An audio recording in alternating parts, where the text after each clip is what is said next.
എല്ലാവർക്കും സ്വാഗതം.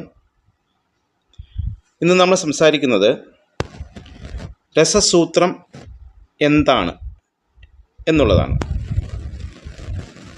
അതായത് തത്ര വിഭാവാനുഭാവ വ്യഭിചാരി സംയോഗ രസനിഷ്പത്തി. അപ്പോൾ അതിലെ ഓരോ വാക്കാറ്റ് എടുത്താൽ തത്ര വിഭാവം, പിന്നെ അനുഭാവം, കൂടാതെ വ്യഭിചാരി എന്നീ ഭാവങ്ങളുടെ സംയോഗത്തിലൂടെ രസനിഷ്പത്തി ഉണ്ടാകുന്നു. അതായത് വ്യഭിചാരി ഭാവങ്ങൾ അല്ലെങ്കിൽ സഞ്ചാരി ഭാവങ്ങൾ എന്നറിയപ്പെടുന്ന 33 ഭാവങ്ങളുണ്ട്. അനുഭാവങ്ങൾ എന്നറിയപ്പെടുന്ന 8 ഭാവങ്ങളുണ്ട്.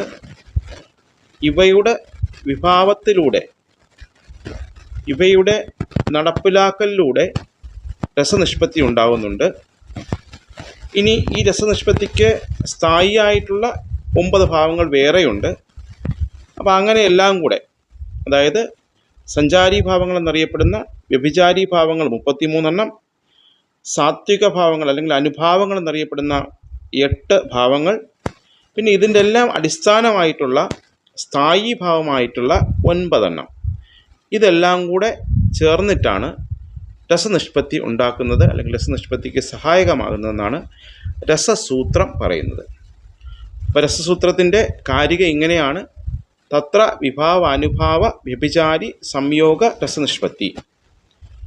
ഇനി ഇതിലെ സ്ഥായി ഭാവങ്ങളുടെ പേരുകൾ ഒരുപാട് ഡീറ്റെയിൽ ആയിട്ടല്ല, ആ പേരുകൾ മാത്രം ഓർക്കാൻ വേണ്ടിയാണ്. സ്ഥായി ഭാവങ്ങൾ 9 എണ്ണം ഉണ്ട്. രതി, ഹാസം, ശോകം, ക്രോധം, ഉത്സാഹം, ഭയം, ജുഗുപ്സ, വിസ്മയം, ശമം. ഇങ്ങനെ 9 സ്ഥായി ഭാവങ്ങളുണ്ട്. ഒന്നുകൂടെ സ്ഥായി ഭാവങ്ങൾ 9 എണ്ണം. രതി, ഹാസം, ശോകം, ക്രോധം, ഉത്സാഹം, ഭയം, ജുഗുപ്സ, വിസ്മയം, ശമം. ഇങ്ങനെ 9 സ്ഥായി ഭാവങ്ങൾ. ഇനി സഞ്ചാരി ഭാവങ്ങൾ 33 എണ്ണം ഉണ്ട്. രസം ഉണ്ടാക്കുന്നത് സ്ഥായി ഭാവങ്ങളിൽ നിന്നാണ്.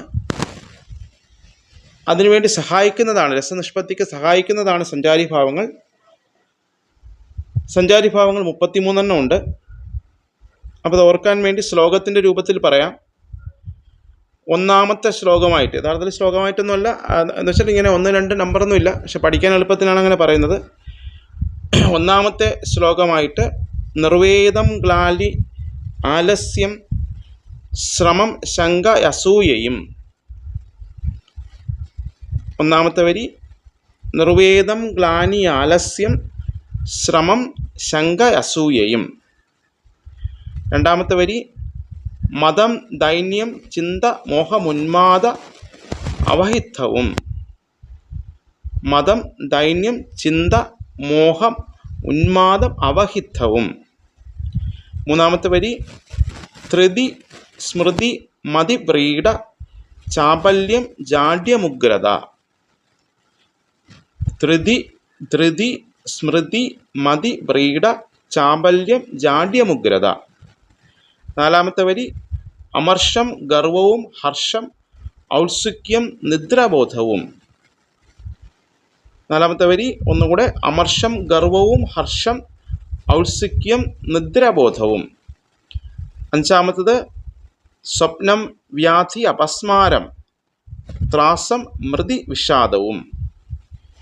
സ്വപ്നം വ്യാധി അപസ്മാരം ത്രാസം മൃതി വിഷാദവും. ആറാമത്തെ വരി വിതർക്കം ആവേഗമെന്ന് 33 ഇങ്ങനെ ഇഹസഞ്ചാരി ഭാവങ്ങൾ അഥവാ വ്യഭിചാരികൾ. അപ്പോൾ ഇതിങ്ങനെ 6 വരിയായിട്ട് പറഞ്ഞത് പേര് പഠിക്കാൻ വേണ്ടിയാണ്, എളുപ്പത്തിനാണ്. യഥാർത്ഥത്തിൽ ഒരു ശ്ലോകം പോലെ, ഒരു കാരിക പോലെയാണ് AR രാജരാജവർമ്മ ഭാഷാഭൂഷണത്തിൽ ഇത് എഴുതിയിട്ടുള്ളത്.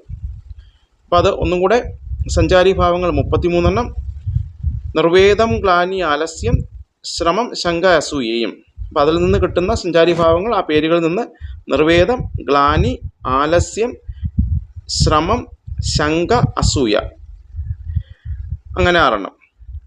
അടുത്ത വരിയിൽ പറഞ്ഞ മതം, ദൈന്യം, ചിന്ത, മോഹം, ഉന്മാദം, അവഹിതവും.